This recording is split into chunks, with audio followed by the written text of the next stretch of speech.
YouTube friends, and welcome to my channel. If you're new here, my name is Deidre from Our Upcycled Life. I do lots of thrifting, upcycling, repurposing, and DIY content, and I love new crafting friends. So make sure you like, subscribe, hit the bell for notifications so you don't miss any great DIY content. Today I have 6 upcycled projects to show you today. If you've been following along, I told myself in the new year, no more thrifting until I finish up all the projects that I've bought, and then I can go thrifting again. I'm almost at the bottom of the barrel. Today's 6 projects turned out fantastic and I'm excited to show you. So let's get started. Okay, this is what we're going to be working on today. I just have a lot of these. I'm at the bottom of the barrel for finishing up all of my thrifted projects before I go and buy more. So this might be the last little bit that I have to finish before I get to go thrift shopping again. So I just had this wooden plaque. I had painted it a long time ago with just a coat of chalk paint. I have a handsaw that I picked up at a yard sale, a couple frames, a jewelry box that I'm really excited to do, a glass vase that I think I want to change the color, and I have a charging plate. So let's get started. The first thing that we're going to work on is this handsaw. I find these all the time at yard sales. Always pick them up because they make fantastic gifts for dads and grandpas and uncles. And I'm going to show you how you can turn this into a fantastic gift. The thing with saws is when you're painting it, you have to make sure that you're painting it with a primer, a spray primer first. If you don't, the rust leaches through and you don't get good coverage with your paint. I've already sprayed this. This was done quite a while ago with some primer. And now what I'm going to do, I'm going to put a coat of white chalk paint on top of this. I'm going to put a Grandpa's Garage graphic on this. I've printed this off. Make sure when you're using this technique, I'm using the Mod Podge reverse graphic technique, that you reverse the text. And I've sized it in my Word program to fit on the saw.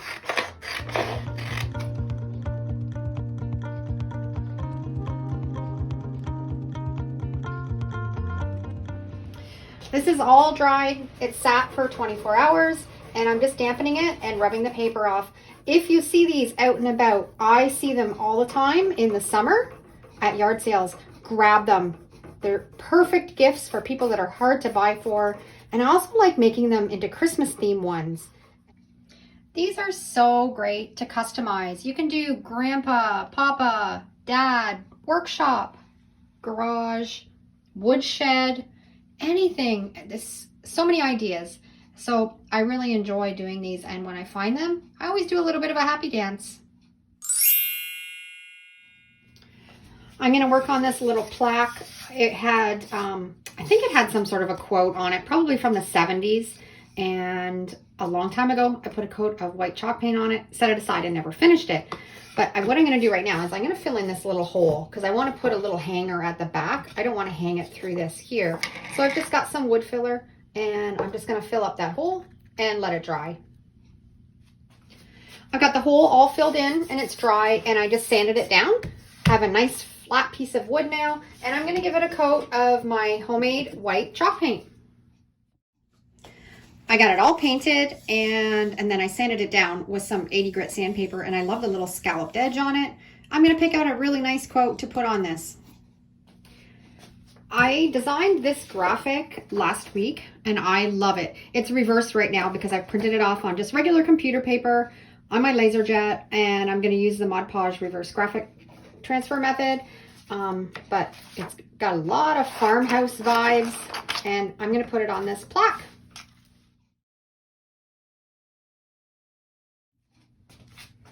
Okay, this is sat for 24 hours. I've got a little dish of water. Just going to wet it until you can just start to see the graphics show through, and then rub off the paper. We're going to be left with a really cute tea lover sign.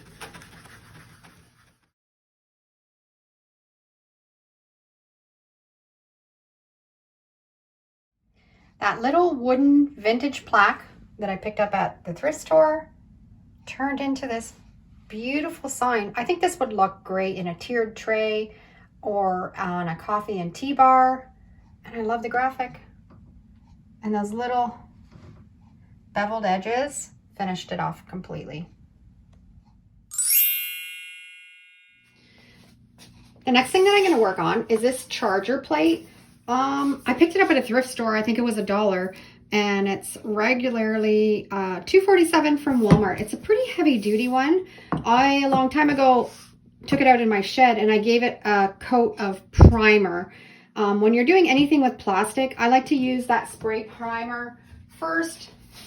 The bin works perfect as a primer, and then you can paint anything on top of it because it has that primer to adhere to. So I'm going to paint it black with some of my baking soda paint. I got one coat of the black chalk paint on, and then I remembered I had a little tiny bit of some of this gray sand paint left over from a project that I did last week on a vase. I want to use it up, and I think it's going to look nice on this. So I'm going to put the next couple coats, I'm going to use this paint up. The first coat is dried, and now I'm going to put a second coat on, and it has some really great texture to it. I love this, using this paint. It kind of gives everything kind of that stoneware look, and you can use a terracotta color, you can use white, black, and it looks fantastic. So with my last coat, I just like to pat it on because then it gives it a little bit more texture, and we'll be finished with this painting. My sand paint is all dry on that charging plate, and I just love the texture that it makes. It just takes a plain, ordinary piece to the next level. So what I'm going to do with this charging plate, I painted the back of it. I have this wooden bowl that I've collected. I collect way too many wooden bowls. I'm going to use my E6000 and glue it on the bottom, and it's going to make a really nice raised plate that will be perfect for a table centerpiece. The texture that this sand paint makes is fabulous. If you haven't mixed up this recipe, you need to try it. That little bowl on the bottom just raised it up a little bit, and I love it on my kitchen table. Next project, I have this vase that I picked up at a yard sale. Not really loving the color of it, but I love the pattern on it. So I want to keep the pattern. I'm going to mix up some of my baking soda paint, and I have some terracotta colored latex paint that I'm going to mix into the baking soda paint. I really love this color. I've used it quite a bit on some of my other projects, and I think it's going to make this kind of look like a terracotta vase. So I'm going to mix that up and get painting.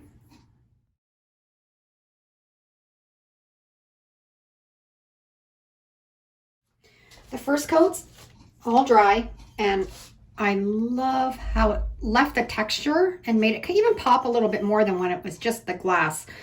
Second coat, I'm going to use a sponge and sponge it on, and I think that will cover it better.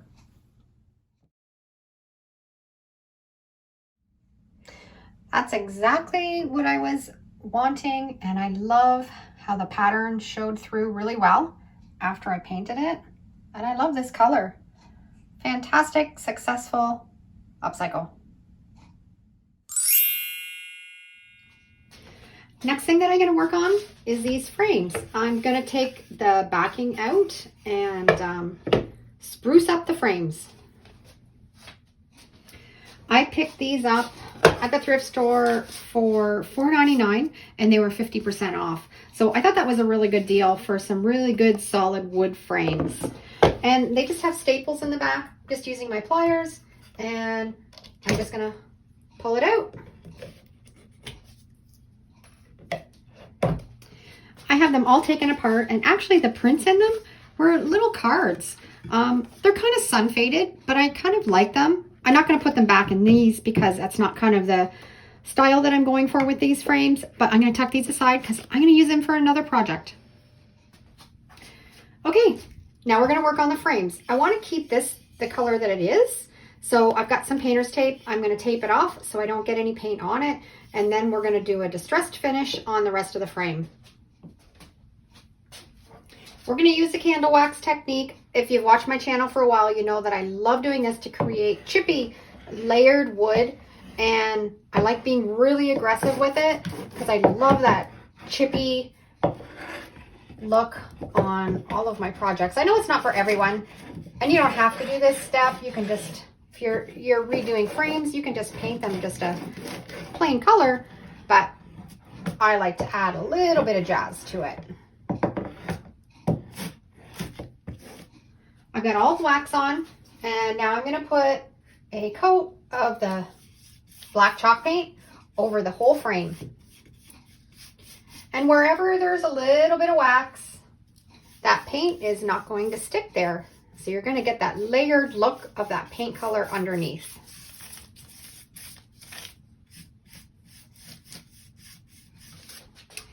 The coated black is all dry. I'm going to use another coat of wax. Just going to kind of put it everywhere. And then I'm going to put a coat of white chalk paint on.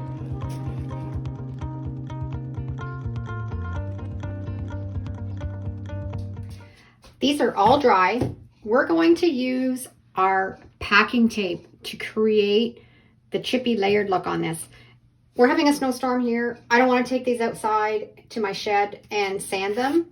So when you use this technique, you don't have to use the sander at all. No mess. It's really easy and it creates a fantastic finish. I've put the layers of wax on it. What I like to do, I like to heat it up a little bit with my heat gun so the wax kind of gets a little bit melted before we put on our packing tape. This is seriously so easy. You just get a piece of packing tape and you rub it right into the wood,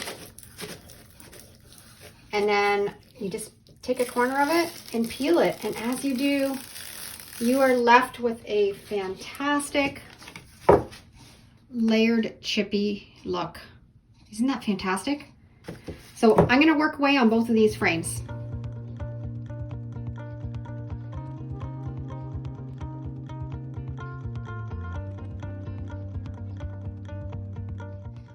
If you like this kind of look, you have to try this on some frames because it just works fantastic. Look at the chippy layered look that it gives.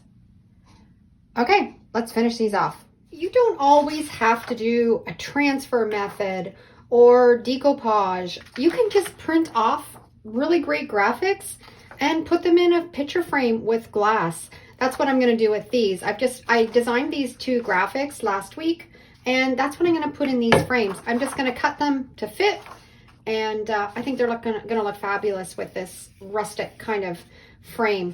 And we're just going to pull off the tape. I love that. I love the contrast of all the different colors. And they're all done. I love them, and I have a spot in my kitchen. I'm going to keep these ones for myself. These graphics are available in my Etsy store, so if you want to grab them, make sure you use the code SAVE50 and you can get 50% off all of my graphics in my Etsy store. Next project is this jewelry box. I love when I find these, but I'm never really fussy on the inside of them. They're always kind of dirty and yucky. So I like to take it all apart and take it right down to the wood. And it sometimes can be a little bit of a job to get it all taken apart. It can be glued in there pretty good, but it's worthwhile taking the time if you don't like it to take all of this out. So I'm going to work away at that.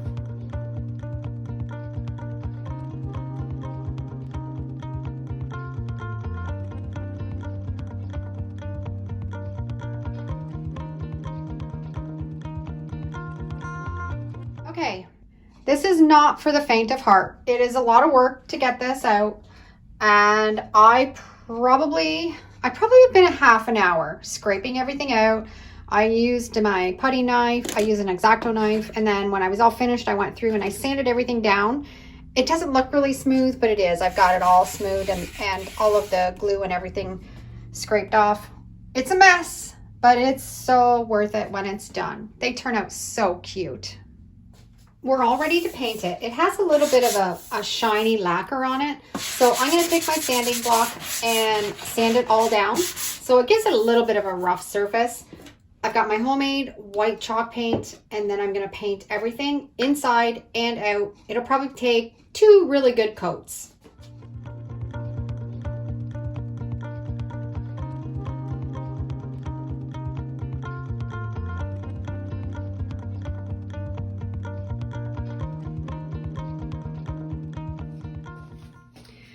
my jewelry box took 2 coats of the white chalk paint and it covered really well. This kind of crackled a little bit. I think there was probably a little bit of glue that was still left on it, but that's okay because I'm going to decoupage a really pretty scrapbook piece of paper in the bottom here and here. And you know that I love that distressed look. So I'm going to take my sander and distress this up a little bit before I put some graphics on the top. I gave it a little bit of distressing, not a whole lot, just a little bit to make it look kind of vintage and old. And I didn't realize I took all the innards out and now this little tray doesn't work because it was sitting on top of some foam. I'm going to save this for another project because I'll keep this open for storage for the whole thing. So I'm going to now put in some scrapbooking paper. I'm going to decoupage in this to kind of spruce it up a little bit. I love this scrapbook paper. It has a real vintage old look and I have 3 sheets of it. So I'm going to have lots to do this project. I'm going to measure out the top and the bottom here, the size that I need, and then decoupage it right in. I got everything cut to size. It's a real shabby chic kind of look. I love that scrapbooking paper. I cut it with my paper cutter and a ruler so I could get it nice and exact. And I'm going to use my Mod Podge mat to decoupage it in.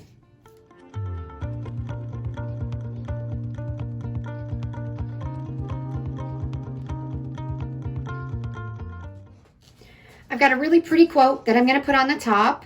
Today only happens once, make it amazing. I love that. And I think it suits the inside look. And I've done this on regular computer paper, made sure I've reversed the text. This graphic's available on my Etsy store if you want to grab it. And I'm going to use my Mod Podge to put it on. Okay, this is the next day. It's all dry. I have my little dish of water and I'm just going to dampen it so we can just start to see the letters show through. And we're going to rub this paper all off.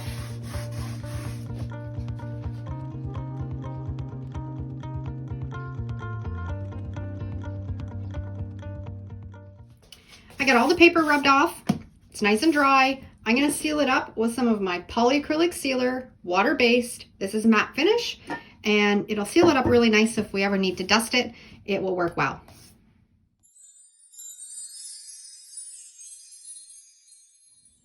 I think this turned out adorable. And you can only imagine all the different scrapbooking papers that you can choose from. So many different themes and quotes that you can put on them. And they make fantastic gifts. So let me know down in the comments, which project today was your favorite? And if you really liked this video, I'm sure you'll probably like the next one. Thanks for watching. Have a great day, and we'll see you in the next video.